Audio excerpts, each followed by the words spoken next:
আসসালামু আলাইকুম। ভিউয়ার্স, আমার চ্যানেলে আপনাকে স্বাগতম। আর আজকে যে টপিক নিয়ে আমরা আলোচনা করব সেটা হচ্ছে অটোক্যাড 7 এটা কিভাবে পেজ সেটআপ করতে হয়। আর পেজ সেটআপ আমাদের জন্য খুবই প্রয়োজন, এটা জানা দরকার। পেজ সেটআপ যদি ঠিক না থাকে, আমরা আর্কিটেকচার হোক অথবা সিভিলের যে কোনো ধরনের কাজ হোক, আমরা কোনো কাজ ঠিকভাবে করতে পারবো না। তাই আমাদের প্রয়োজন আগে অটোক্যাডের পেজ সেটআপ।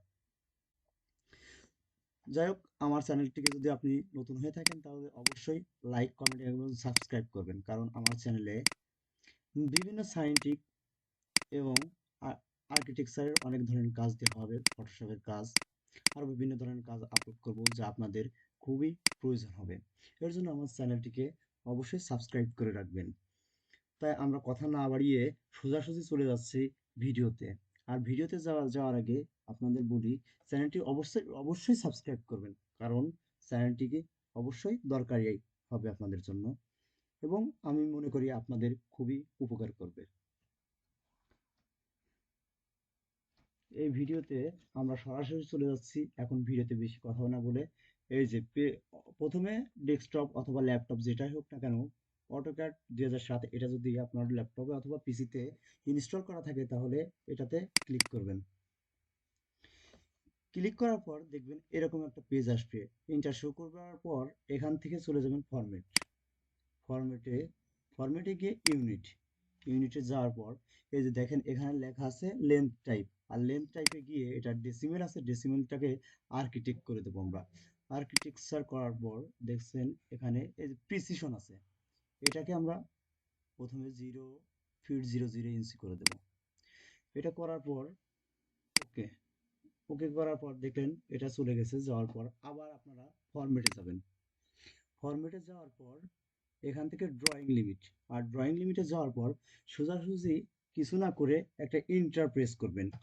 ইন্টার প্রেস করার পর এখানে এখানে দেখছেন একটা দাগের মতো বক্স আসছে, এই বক্সের ভিতরে 1000 লিখবো আমরা, 1000 ফিট। এরপর একটা কমা দেব, দিয়ে আবার 1000 ফিট, 1000 ফিট দেওয়ার পর এটাতে এন্টার প্রেস করব। দেখবেন এরকম একটা পেজ আসবে। পেজ আসার পর আমরা জেট ইন্টার, পরে অল এন্টার অথবা এন্টার প্রেস করব। করার পর দেখেন এটা চলে গেছে। এখন এই পেজটা থেকে যাওয়ার পর আবার আমরা ফরম্যাটে যাব। ফরম্যাটে যাওয়ার পর এখানে দেখেন লেখা আছে ডাইমেনশন স্টাইল। ডাইমেনশন স্টাইলে আসার পর এখানে যা আছে এটা এরকম থাকবে। এটাতে মডিফাই যাব।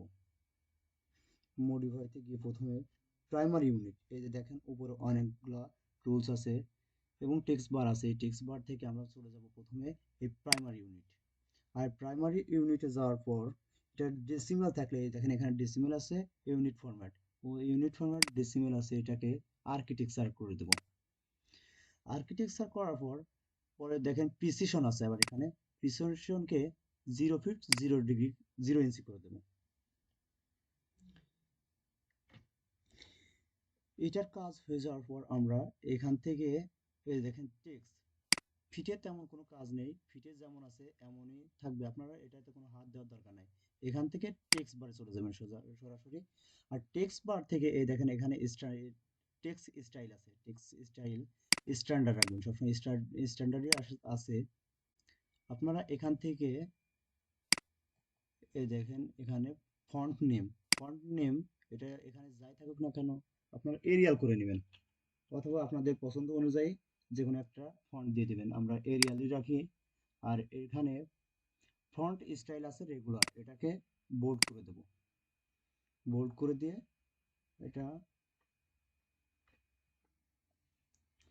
এখানে যা আছে এটা করার পর অ্যাপ্লাই দেব। অ্যাপ্লাই পর এটা ক্লোজ করে দিই। ক্লোজ করার পর এখানে দেখেন টেক্সট হাইট আছে, টেক্সট হাইট আমরা প্রথমে নিচে প্রেস করব, করে 0 ইঞ্চি, 0 ইঞ্চি উঠছে দেখেন, 0 ইঞ্চি করে নেব। করার পর এটা হাই স্কেল, এটাতে আমরা কিছু করব না, ওয়ান আছে ওয়ানই রাখবো। 0 ইঞ্চি করে নেওয়ার পর এটাতে উপরে প্রেস করব, উপরে প্রেস করে এটা আমরা 8 অথবা 10, যে কোনো যার যেটা পছন্দ সে সেভাবে রাখতে পারে। আমরা ৮ রাখলাম, এখানে ৮ অথবা ১০, যে কোনো আপনার মন মতো একটা স্টাইল দিয়ে নিতে পারেন।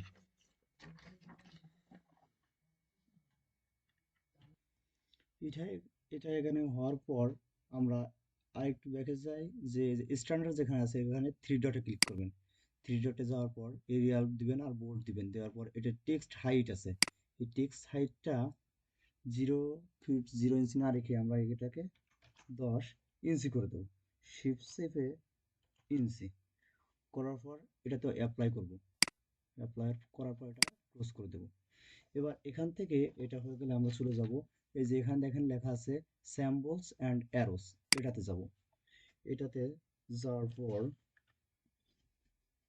স্যাম্বল অ্যান্ড অ্যারোসে আসার পর এখানে দেখেন অ্যারো সাইজ আছে। অ্যারো সাইজ প্রথমে আমরা 0 ফিট 0 ইঞ্চি করে নেব, তার মানে রিসেট প্রেস করব, 0 ইঞ্চি করে নিলাম। করার পর এটাতে আমরা অ্যারো সাইজ ইচ্ছা মতো দিতে দিতে পারি, যেমন এটা অ্যারো, আমরা অ্যারো সাইজটাকে ৮ অথবা ১০ যে কোনো একটা দিয়ে আমরা ৮এই রাখি। ৮এ রাখার পর এটাতে দেখেন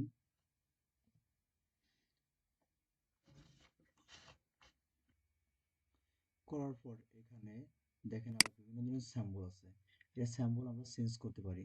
আমি স্যাম্বল চেঞ্জ করবো না, আপনারা ইচ্ছা মতো স্যাম্বল যে কোনো ধরনের স্যাম্বল দিতে পারেন।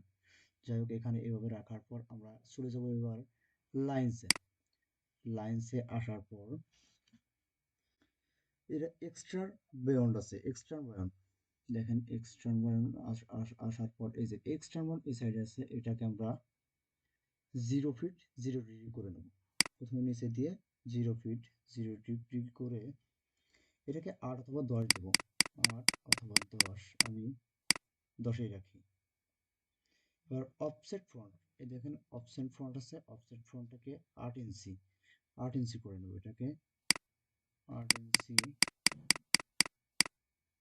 ৮ করে নিলাম। নেওয়ার পর আমরা ওকে প্রেস করলাম, ওকে বা ইন্টার, ওকে বা ইন্টার প্রেস করার পর এটা দেখেন এভাবে হয়ে গেছে।